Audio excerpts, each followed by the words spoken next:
Hey guys, so we finished up week 3. It was a bit of recovery week. We had some funky things going on. Let's get to it.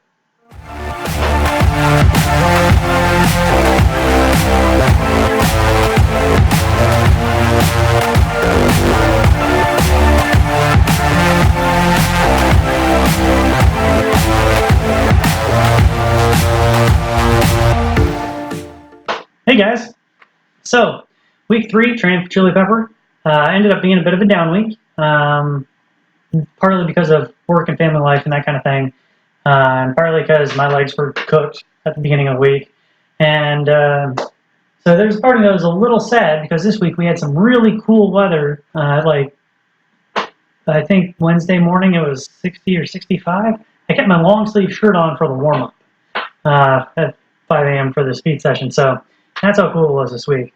So there's a part of me that was a little bummed I wasn't able to really take advantage of it and get some more miles in. But here's the important part to remember. If it ended up being a recovery week, it made it a lot easier to make my runs easy recovery runs because I wasn't accidentally working too hard because it was hot. So, silver lining. But, so we came off of 2 weeks, 40 plus miles, more miles and more time on feet. Some of the hardest running I've done in a couple of months. So I wasn't super surprised when my legs were really tired Monday. And so I was like, you know what, not a big deal. A couple easy miles, enough to get warmed up so I can kind of get stretched and use it as a recovery day because I was obviously fried. And then I had planned on move the long run, which I normally do on Mondays, to Friday. And so, we got a couple easy miles in on Monday. Tuesday, I was still a little tired, and I wasn't able to run until later in the day, so it was warm. I went to the Greenway, so I'd have some shade at least. But, so I got up, got it in, and I think we only ran about 4.5 miles or something like that. Again, not a lot of volume. I think at this point I'd already kind of realized that I needed that recovery week to beat this week and not next week while I'm traveling. So, Wednesday morning though, 5 a.m. got up and got to the track at 5, and it was really cool. It was beautiful out. Kept my long sleeve shirt on for the warm up, and normally, I can't run with a shirt on, period, if it's over 65, is what it normally feels like. So, I still ended up taking my shirt off for the actual workout, but the fact that it was like 60 or 65 or something like that, we started, it felt pretty chilly, which was great. So there's a part of me that, again, I was like, oh man, kind of wish I wasn't already committed to this down week so I could take advantage of the cooler weather and run fast on the track for the speed work. But I was committed to the recovery week. I'd already made the decision. So instead of running some hard 600s or something like that, we ran a set of 10 400s. So total volume-wise, it was more volume than we've been doing.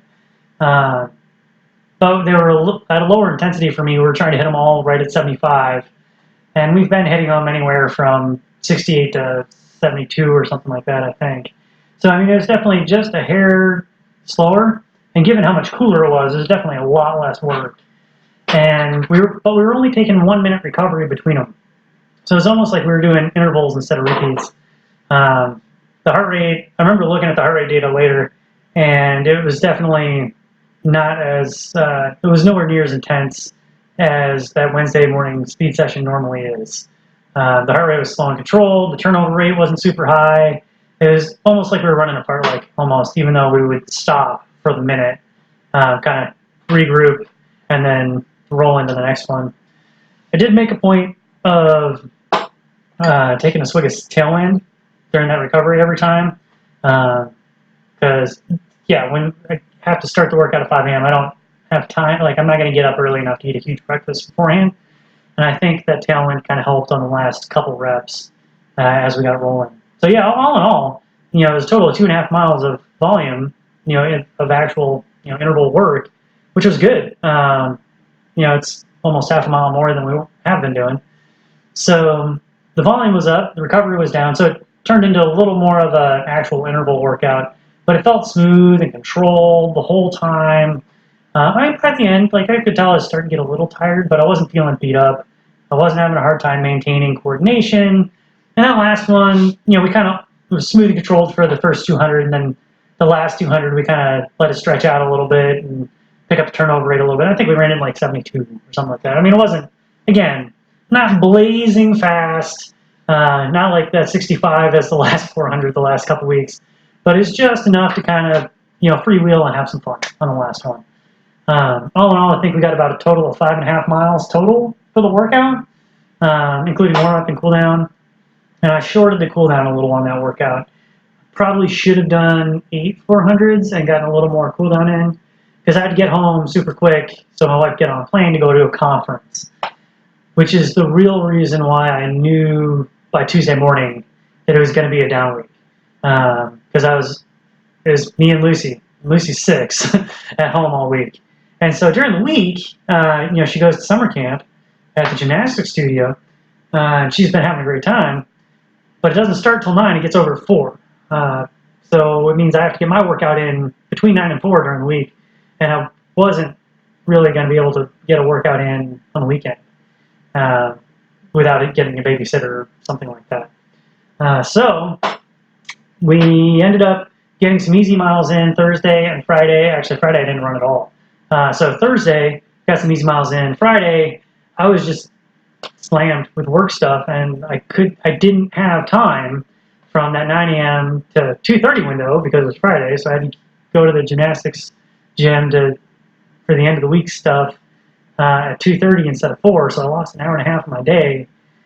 And so between trying, calling clients and writing the blog post and all the other stuff that goes on Fridays for me, it's normally actually kind of a busy day, at least in the morning. By the time I got done with work, I was actually late to the gymnastics studio. So obviously I didn't have time to get a run in. And I kind of justified, I was like, trying to justify it to myself so I wouldn't feel bad about it, because I, just like everybody else, I feel bad when I miss a workout. It's like, you know what, it's recovery week, probably not a big deal if I take a rest day on a Friday. I think it's been a hot minute since I had a rest day anyway. So yeah, we'll just back off, take the day off, and enjoy the, hanging out with the daughter, daddy-daughter date. So Saturday, we loaded Lucy's bike into the car. We went to the park for practice, and we got all the runners going on their workouts, and we made it not quite a quarter mile. We made it over the really rough and bumpy part of the we were on the paved trail around the lake, and Lucy was riding her bike, and I started running when I realized she was actually biking fast enough that I could get a light jog going. So I was like, sure, why not? And I started my watch, and we made it about a tenth of a mile, past the curves and the bumpy bits, and then we made the turn, and we got on the freshly paved section, which is flat as a pancake and straight. And she drove off the edge and banged her knee on the edge of the asphalt, and so that kind of put the kibosh on the workout. She was done after that. So so we went to Waffle House and got a waffle, and that was the day. And then Sunday rolled around, and I was bouncing off the walls after not running on Friday, not really getting a chance to run on Saturday, and being down week. My total weekly volume was down because I hadn't done a long run on Monday. So I was bouncing off the walls. So I was like, you know what, arrange situations so I could at least go get an easy half hour in, just essentially running back and forth in front of the house. So that, I'd get a couple miles in, and that enabled us to get up to about 22 miles for the week. Total volume wise, it was a recovery week. That's what I'm going to call it. It was a recovery week. On the plus side, we got 2 new pairs of Ultra Escalantes in this week. They're so new that they're stiff still, and they felt great. I wore one pair yesterday while I was doing the 4-mile run back and forth in front of the house, and I wore the second pair today when I finally got to do my long run. I got an easy 12 miles in down at the loop. I knew I was going to be going for 12 miles, partly to kind of buffer my mileage for the week because I'm going to be traveling at the tail end of this week, and partly because it's time to do a 12-mile run. It's the first time we've done that since before Boston. So yeah, it's been a little bit, just an easy hour and a half, and we got rain coming in. So is going to be my last opportunity to kind of get some easy miles in on the loop, which is flat and grassy. So while I'm traveling, I'm either going to be on a treadmill or on roads. So I was like, you know what? If I'm pushing the distance a little bit, being on a soft surface isn't a bad idea. And if I need to refill the water bottle or something like that, the Lambright's right across the street, so I can pop in, use the bathroom, refill the handheld, whatever I need to do. So yeah, it was good. I'll tell you more about that next week, though. In the meantime, tell your friends, tell your neighbors, follow along. Every week we got the vlog coming out on Mondays, and we got our training talks and demos coming out on Thursdays, and then on Friday the vlog comes out on the website, which normally has some kind of coaching philosophy or race report kind of thing going on. So make sure you follow us along Facebook, Instagram, on the webpage. You follow along on Strava. I'll try to put the links below when I get to the coffee shop so I can actually get this uploaded. So until then, train smart.